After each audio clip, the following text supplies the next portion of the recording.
Assalamualaikum warahmatullahi wabarakatuh. Perkenalkan, nama saya Yoga Dwi Pratama, nomor absen 35 dari kelas 12 IPS 1. Di sini saya akan menjelaskan tentang persatuan kesatuan Indonesia pada masa Orde Baru dan masa Reformasi.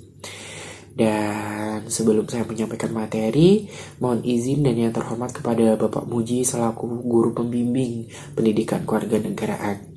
Di sini saya menyampaikan materi ini untuk tugas akhir sekolah saya atau ujian praktek.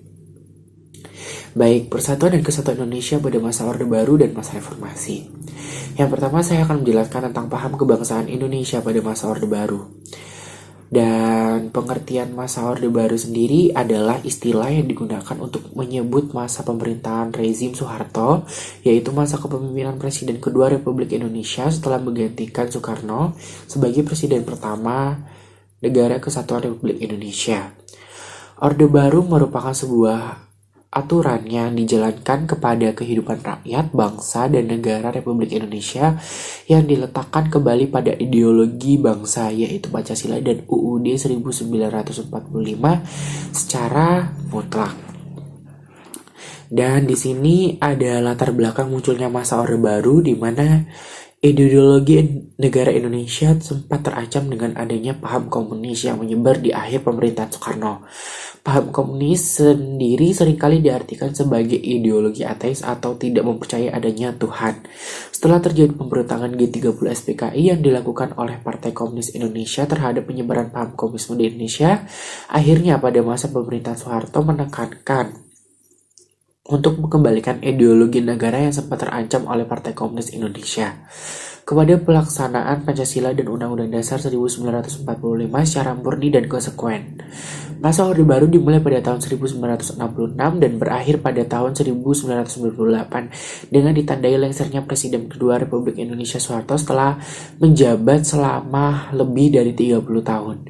Orde Baru lahir saat Soekarno menandatangani surat perjanjian yang dikenal dengan Super Semar yang berisi tentang mandat yang diberikan oleh Soekarno kepada Soeharto untuk menggantikannya sebagai presiden. Orde Baru terjadi karena kudeta besar-besaran yang dilakukan oleh Partai Komunis Indonesia terhadap kebijakan pemerintah. Nah, tujuan masa Orde Baru sendiri adalah yang pertama mengoreksi total penyimpangan yang dilakukan pada masa Orde Lama. Dan yang kedua penataan kembali seluruh aspek kehidupan rakyat bangsa dan negara Indonesia.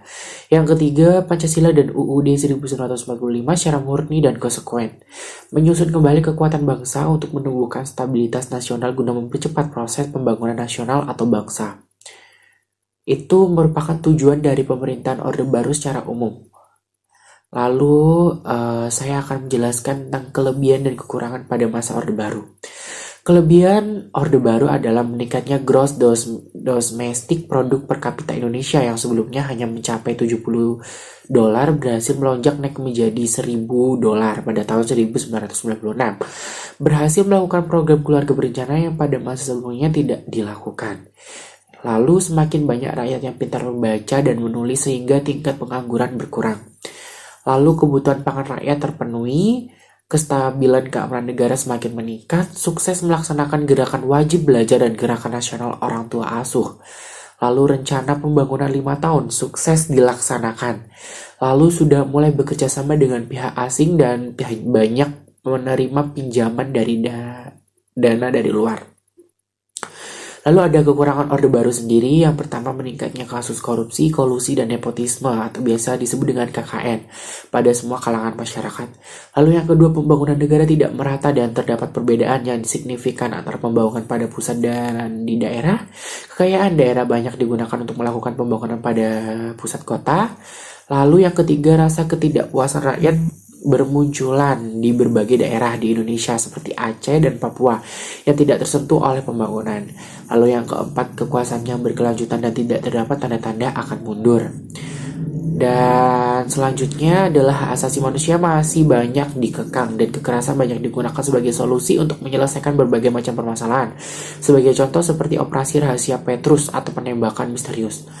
Dan lalu banyak koran dan majalah yang dihentikan penerbitan dan peredarannya secara paksa karena dianggap tidak sepaham dengan pemerintah sehingga menyebabkan kebebasan pers sangat terbatas. Lalu kebebasan berpendapat masih sangat terkekang yang melawan akan menghilang. Lalu terdapat kesenjangan sosial bagi si kaya dan si miskin, di mana orang kaya memiliki hak yang baik jika dibandingkan dengan orang miskin atau orang kaya yang lebih berkuasa. Dan penyimpangan yang terjadi masa Orde Baru, setelah Orde Baru memegang tumpuk kekuasaan dalam mengendalikan pemerintahan, muncul suatu keinginan untuk terus-menerus mempertahankan kuasanya atau status quo. Hal ini menimbulkan akses negatif, yaitu semakin jauh dari tekad awal Orde Baru tersebut. Akhirnya, penyelewengan dan penyimpangan dari nilai-nilai Pancasila dan ketentuan-ketentuan yang terdapat pada UUD 1945 banyak dilakukan oleh pemerintahan Orde Baru. Adapun beberapa penyelewengan yang dilakukan pada masa pemerintahan Orde Baru yang menyebabkan terjadinya beberapa krisis yang melanda negara Indonesia.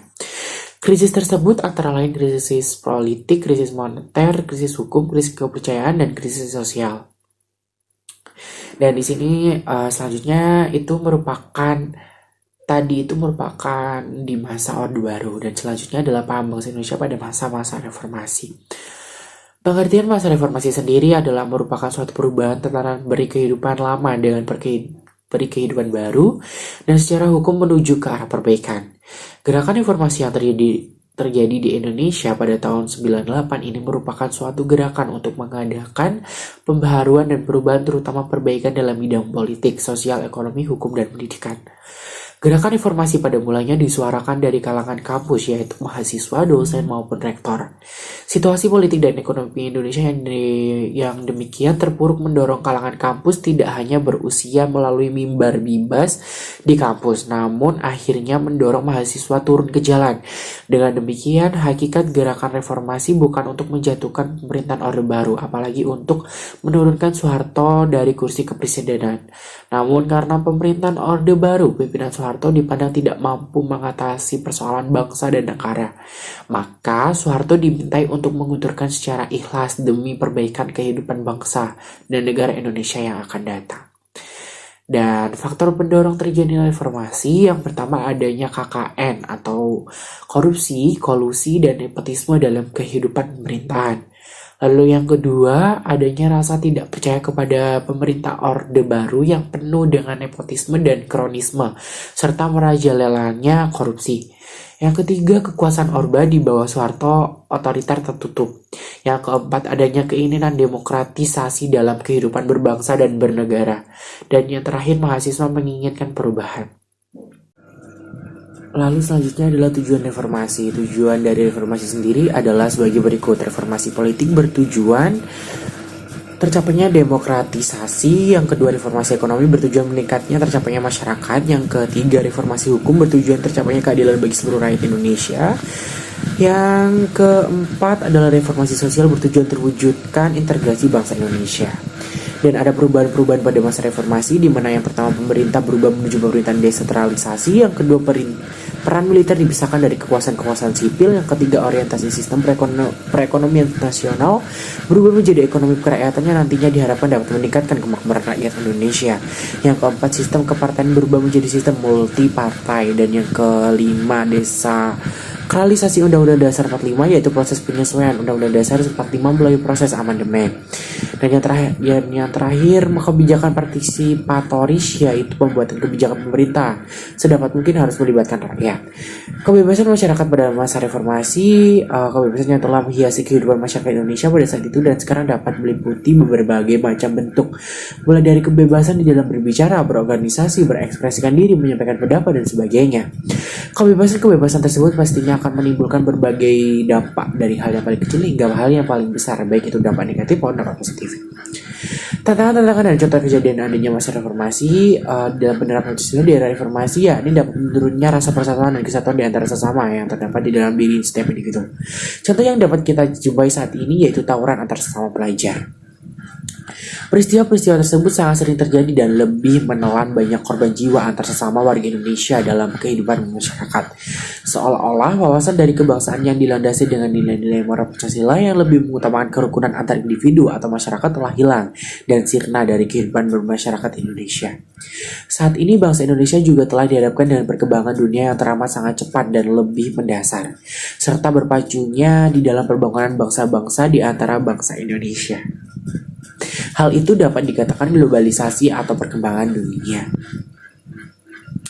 Dan dampak negatif dan positif terjadinya masa reformasi adalah masa reformasi mempunyai dampak positif, yakni masyarakat dapat bebas mengeluarkan pemikiran-pemikiran yang ada. Tetapi di sisi lain juga mempunyai dampak negatif yang dapat merugikan bangsa Indonesia sendiri. Banyak hal negatif yang timbul akibat dari penerapan konsep kebebasan yang tanpa batas. Contohnya seperti munculnya pergaulan kehidupan yang bebas, serta pola komunikasi yang tidak mempunyai etika, bahkan dapat memicu terjadinya suatu perpecahan antara individu dengan individu lainnya, kelompok satu dan kelompok lainnya. Mungkin itu saja presentasi dari saya, kurang lebihnya mohon maaf. Wassalamualaikum warahmatullahi wabarakatuh. Om Swastiastu, Namo Buddhaya, Salam Kebajikan.